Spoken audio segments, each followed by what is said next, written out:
TV Harian Nasional adalah media yang mengangkat dan menyajikan perkembangan seputar politik dan hukum, ekonomi, pariwisata, pendidikan dan budaya, serta pertanian dan perkebunan. Halo pemirsa TV Harian Nasional, apa kabar Anda? Pasti Anda baik-baik saja. Saya Angga Busra Lesmana, saya akan mengawali opini TV Harian Nasional yang saat ini sedang banyak isu-isu yang sedang berkembang. Baik itu ada kasusnya Habib Rizik, ada perkara banyak sekali, dan salah satunya adalah isu ataupun sudah menjadi perkara yang banyak sekali dipertentangkan oleh orang-orang adalah tentang Joseph Paul Zhang. Joseph Paul Zhang dinyatakan banyak juga pemberitaan-pemberitaan yang terjadi melakukan penistaan terhadap agama. Apa yang terjadi dan apa yang dilakukan oleh Joseph Paul Zhang, kita akan saksikan yang satu ini. Gue kasih sayang bara, lu gue udah bikin videonya, cuman kok nanti dikira saya sombong lagi ya kan. Saya udah bikin videonya tantangan loh, ini sama si Nandar, sama Amir Al-Qodri, sama Nick Christian. Yang bisa laporin gue ke polisi, gue kasih uang loh. Gue kasih uang. Yang bisa laporin gue ke polisi penistaan agama nih, gue nih Nabi ke-26 Joseph Paul Zhang yang meluruskan kesesatan ajaran Nabi ke-25 dan kecabulannya yang maha cabulullah. Ya, kalau Anda bisa bikin laporan polisinya atas nama penistaan agama, gua kasih lu 1 laporan 1 juta, maksimum 5 laporan. Nah, supaya jangan bilang gua ngibul kan, jadi kan 5 juta. Bahkan 3 kan kasih 5 nih di wilayah Polres yang berbeda, ya. Saya kasih 1 laporan 1 juta, jadi 5 laporan 5 juta. Gua kasih lo, ya. Ya, tinggal email ke hagios.eu@gmail.com. Sebentar ya. Ini ada bilang di suatu negara, ya, negara Eropa ini kan rata mengizinkan LGBT dan kumpul kebo. Bahkan ada kontrak kumpul kebo, itu ada kontraknya, ya. Apakah itu ada yang dirugikan ketika ada yang jadi LGBT itu? Apakah Anda yang ada yang dirugikan ketika tetangga Anda LGBT atau kumpul kebo? Ada nggak yang dirugikan? Tapi kalau Anda jadi Islam, ada nggak yang dirugikan? Banyak. Ketika Anda jadi Islam, yang dirugikan itu yang bukan Islam. Karena memang Islam ini bangsa dan biadab. Puasa saja bikin susah kita, ya kan? Kamu nggak makan aja, bikin susah kita yang makan, gitu loh. Kita disuruh nggak makan juga, kan bangsa biadab. Tapi coba kalau tetanggamu LGBT, kamu rugi nggak? Enggak. Kalau tetanggamu kumpul kebo, enggak. Kamu nggak rugi apa-apa. Jadi lebih baik LGBT dan kumpul kebo daripada Islam, sebetulnya. Benar nggak? Lihat di negara-negara yang mengizinkan LGBT dan kumpul kebo, pasti lebih maju daripada negara-negara Islam. Lebih maju. Apakah saya mendukung LGBT dan kumpul kebo? Tidak. Tetapi saya tidak membenci mereka, dan itu adalah hak mereka untuk mereka mau melakukan itu atau tidak. Tapi kita nggak boleh ganggu mereka. Kita boleh ingatkan mereka, tetapi bukan mengganggu terus malah membuli mereka, nggak boleh. Karena ada banyak faktor yang kita nggak tahu. Dia waktu kecil diperkosa, sehingga dia punya obsesi yang berbeda, bisa belok pemikirannya, ya kan? Yang kumpul kebo misalnya, dia trauma dengan banyak pernikahan, dengan segala macam, sehingga dia nggak mau menikah misalnya. Ada banyak sekali. Yang kesalahannya adalah kesalahan dari kita, orang-orang yang mengaku beragama, yang tidak mengajarkan atau tidak memberi teladan yang benar, malah ngoprak-ngoprak kayak kalian orang Islam bangsat, ya kan? Kalian yang puasa, orang lain suruh susah demi kalian. Nah, itu lebih merugikan daripada LGBT dan kumpul kebo. Ya, supaya teman-teman tahu nih yang di live YouTube ini. Nggak ada orang LGBT kalian rugi, itu nggak ada. Orang kumpul kebo terus kalian rugi, tetangganya rugi, nggak ada. Yang ada kalian puasa, orang lain pada rugi karena disuruh tutup. Kalian jadi Islam, gereja dibom. Itu yang ada. Ya, kebudayaan dirusak gara-gara kalian Islam. Padahal Islam disebarkan dengan wayang, sekarang wayangnya dilarang.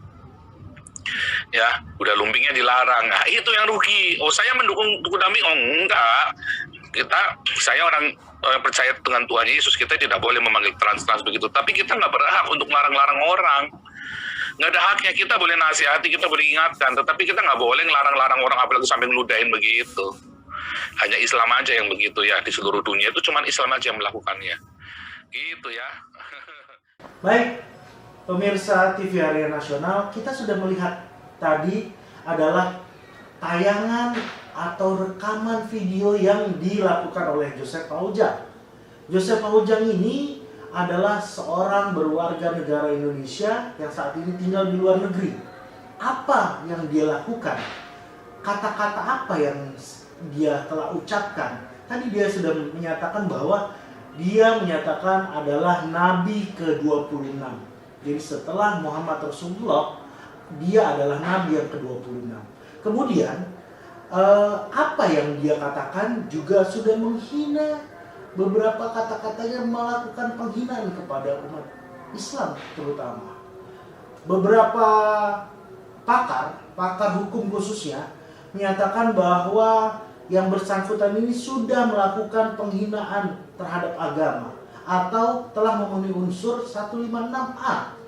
Bahkan dia juga bisa dicari kemana dia dan di mana dia di dalam pasal 5 KUHP, bahwa kemanapun warga negara Indonesia yang sudah melakukan ataupun melakukan dan mengenai unsur-unsur pidana bisa dikenakan tindakan pidana, itu di dalam pasal 5 KUHP. Kita akan melihat seperti apa dan siapa Joseph Paujang ini. Joseph Paujang atau nama YouTube adalah Joseph Paujang adalah seorang pria yang mengaku dia adalah nabi dan juga melakukan penghinaan terhadap agama Islam. Seperti yang kita ketahui, nama aslinya adalah Cindy Paul Sumolyono. Cindy Paul Sumolyono ini saat ini ada di Jerman menurut penelusuran dari kepolisian. Dan seperti yang sudah diketahui bahwa Cindy Paul Sumolyono ini dia masih berwarga negara Indonesia khususnya. Joseph Paujang seperti di nama akunnya adalah dia seseorang yang menantang warga untuk melaporkan kepada kepolisian karena dia mengaku bahwa dia adalah nabi yang ke-26. Pernyataan tersebut ada di dalam rekaman di dalam channel YouTube-nya. Yang bisa laporin gua ke polisi, gua kasih uang loh. Gua kasih uang. Yang bisa laporin gua ke polisi penistaan agama nih, gua nih Nabi ke-26. Forum diskusinya itu dilakukan melalui Zoom. Joseph Paujang juga membuka forum yang bertajuk Puasa Lalin Islam. Nah, dengan channel-channelnya tersebut, seluruh umat Islam yang ada khususnya di Indonesia merasa seperti tidak suka dan juga ada yang melaporkan ke kepolisian. Tema kita hari ini puasa lalim Islam. Luar biasa. Lu yang puasa, gua yang lapar. Apalagi kalau deket-deket Idul Fitri, karena mau dung breng, sarimi pergi ke pasar, dung breng, Allahu Akbar. Malah ngoprak-ngoprak. Kayak kalian orang Islam bangsat, ya kan? Diduga telah melakukan penodaan agama.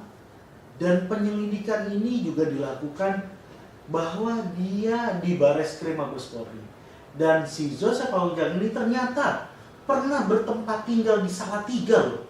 Tapi yang paling penting adalah saat ini Joseph Paujang sudah ditetapkan menjadi tersangka dari kasus pencemaran nama baik atau sering disebut-sebut dengan pelanggaran pasal 28 ayat 2 Undang-Undang Informasi dan Transaksi Elektronik atau ITE dan juga junto pasal 156A. Kita akan lihat seperti apa isi pasal-pasal tersebut. Di pasal 28 ayat 2 Undang-Undang ITE menyatakan adalah setiap orang yang dengan sengaja dan tanpa hak menyebarkan informasi yang ditunjukkan untuk menimbulkan rasa kebencian ataupun permusuhan individu dan atau kelompok masyarakat tertentu berdasarkan atas suku, agama, maupun ras juga antar golongan atau disebut dengan SARA. Apa yang dilakukan oleh Joseph Paujang menurut kepolisian telah kena di dalam pasal ini. Kata-kata yang diucapkan oleh Joseph Paul-Jang juga telah kena di dalam unsur ini, unsur pasal ini. Dan juga tadi saya sebutkan bahwa Joseph Paul-Jang dikenai pasal 156. Apa isi pasal 156? Pasal 156 adalah barang siapa di muka umum menyatakan perasaan permusuhan, kebencian dan penghinaan terhadap suatu atau beberapa golongan penduduk negara Indonesia.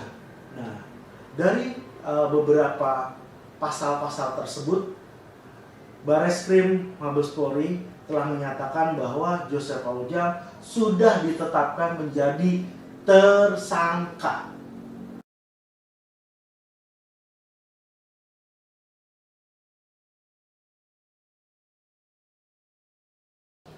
Pemirsa TV Harian Nasional, kita tahu bahwa Joseph Paul-Jang ini sudah menyinggung umat Islam dengan menyatakan bahwa yang bersangkutan adalah Nabi yang ke-26 dan sudah ditetapkan menjadi tersangka. Dengan ditetapkannya menjadi tersangka, Joseph Paul-Jang saat ini dijadikan DPO. Anda tahu singkatan DPO itu apa? Daftar pencarian orang pastinya. Dengan Bareskrim menetapkan Joseph Paul-Jang menjadi DPO, maka kepolisian bisa mencari dan bisa menelusuri di mana keberadaannya Joseph Paul-Jang. Joseph Paul-Jang ditenggarai bahwa saat ini berada di Jerman dan sudah dilacak oleh kepolisian. Bahkan kepolisian juga meminta bantuan dari Interpol dengan memakai yang namanya red notice untuk mendeteksi di mana keberadaan Joseph Paul-Jang. Oleh karena itu, mari kita tunggu apa saja yang dilakukan oleh kepolisian untuk mencari Joseph Paul-Jang dan apakah kepolisian Republik Indonesia bisa membawa pulang Joseph Paul-Jang. Kita simak nanti, kita tunggu nanti.